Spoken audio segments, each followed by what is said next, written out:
Hari ini saya akan mereview bab 2 mata kuliah hukum pidana lanjutan tentang penyertaan atau deelneming.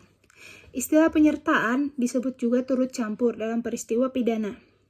Turut berbuat delik, turut serta, deelneming, complete, participation, dan lain-lain. Pengaturan penyertaan ada secara umum di buku 1 bab 5 KUHP pasal 55 sampai 62. Secara khusus tersebar dalam buku 2 KUHP, peraturan buku 3 KUHP, dan beberapa peraturan di luar KUHP atau tindak pidana khusus. Pengertian penyertaan adalah apabila suatu tindak pidana terlibat lebih dari satu orang atau beberapa orang melibatkan diri dalam satu tindak pidana. Bentuk-bentuk penyertaan itu ada 5. Yang pertama ada Zijdigheidsplegen atau pleger yang melakukan, yang kemudian Zijdigheidsdonplegen atau yang menyuruh melakukan, yang ketiga Zijdigheidsmedeplegen yang turut melakukan, yang keempat Zijdigheidsutloking yang membujuk atau menggerakkan, yang kelima Zijdigheidsmedeplegen yang membantu melakukan. Penggolongan penyertaan. Menurut KUHP ada 2 golongan. Yang pertama golongan pelaku, yaitu bentuk 1 sampai bentuk 4, yaitu bukan pelaku tindak pidana tetapi pertanggungjawabannya dipidana sama dengan pelaku. Yang kedua, golongan pembantu atau bentuk 5, yaitu yang diatur dalam pasal 56 pasal 57 KUHP. Menurut doktrin Zuidendheidsvorming van deelneming, bentuk penyertaan yang berdiri sendiri. Artinya pelaku bertanggung jawab sendiri-sendiri atas perbuatannya, yaitu bentuk 1 sampai dengan bentuk 3. Kemudian yang kedua, onzelfstandig vorming van deelneming, yaitu bentuk penyertaan yang pertanggung jawabannya pesertanya bergantung pada perbuatan peserta lainnya sebagai perbuatan yang dapat dihukum, yaitu bentuk 4 dan bentuk 5. Kita masuk ke bentuk pertama, yaitu pleger atau dader, yaitu penggolongan yang pelakunya melakukan penyertaan tindak pidana menurut dalam KUHP. Ini dapat dikategorikan sebagai pelaku tunggal atau dapat juga pelaku jamak. Atas dasar itu ada 2 pandangan. Yang pertama, pandangan luas atau ekstensif, yaitu pelaku adalah tiap orang yang menimbulkan akibat yang memenuhi rumusan delik pasal 55 KUHP. Kemudian, pandangan yang sempit atau restriktif, yaitu pelaku adalah orang yang melakukan sendiri perbuatannya sesuai dengan rumusan delik. Jadi pelaku adalah dader. Jadi pelaku adalah orang yang melakukan sendiri perbuatan yang memenuhi rumusan delik.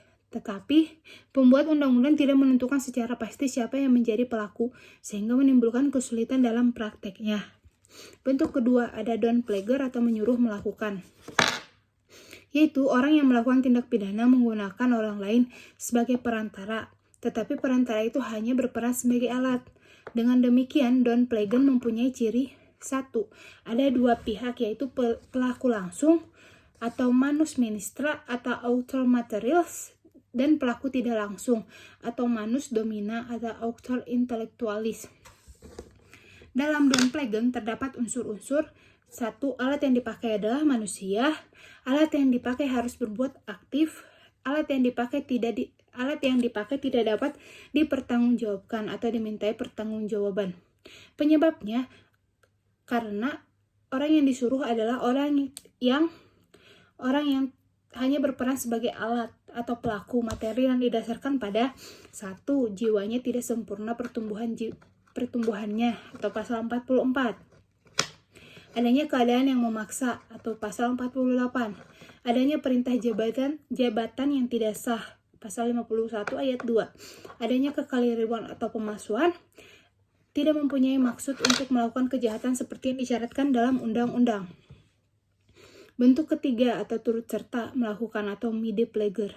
KUHP tidak memberikan definisi, tetapi MVT memberikan pengertian bahwa orang yang turut serta melakukan midepleger ialah orang yang dengan sengaja turut berbuat atau turut mengerjakan terjadinya sesuatu. Syarat-syarat turut melakukan midepleger adalah ada kerjasama secara sadar, atau bewusste samenwerking. Kerjasama di sini harus ditujukan pada suatu perbuatan yang berupa kejahatan.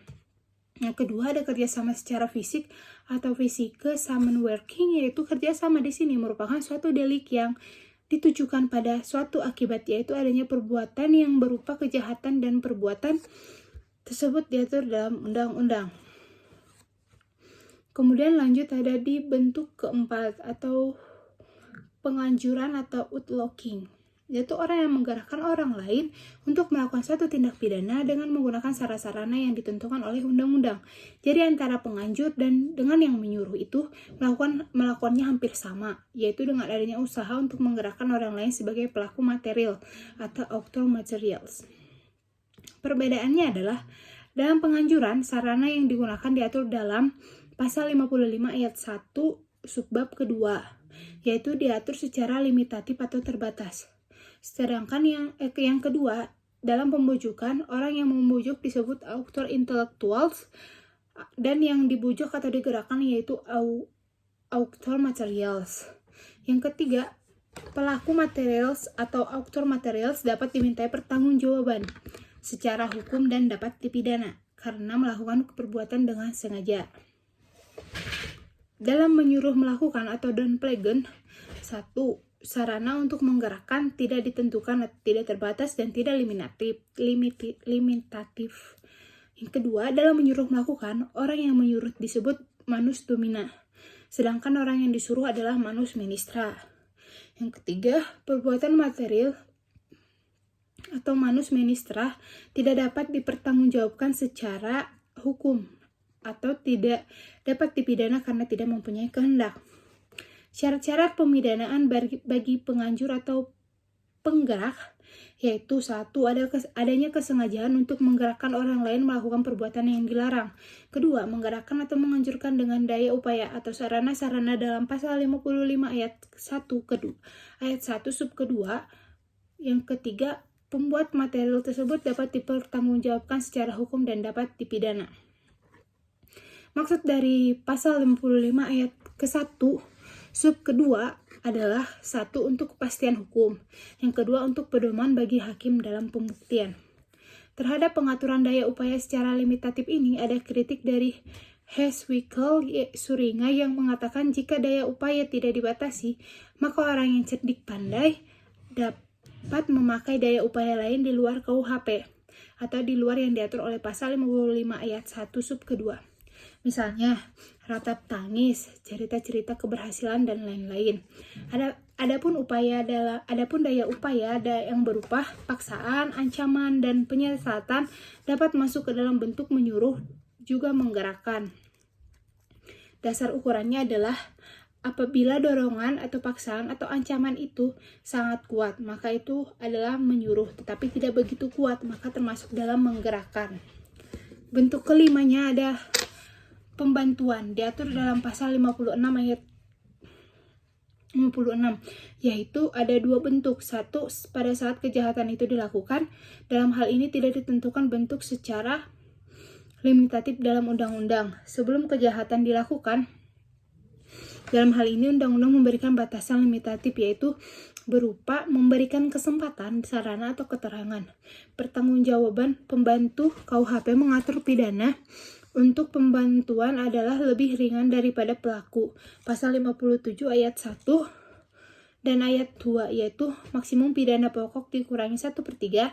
Apabila kejahatan diancam pidana mati atau seumur hidup, maka maksimum pidananya adalah 15 tahun.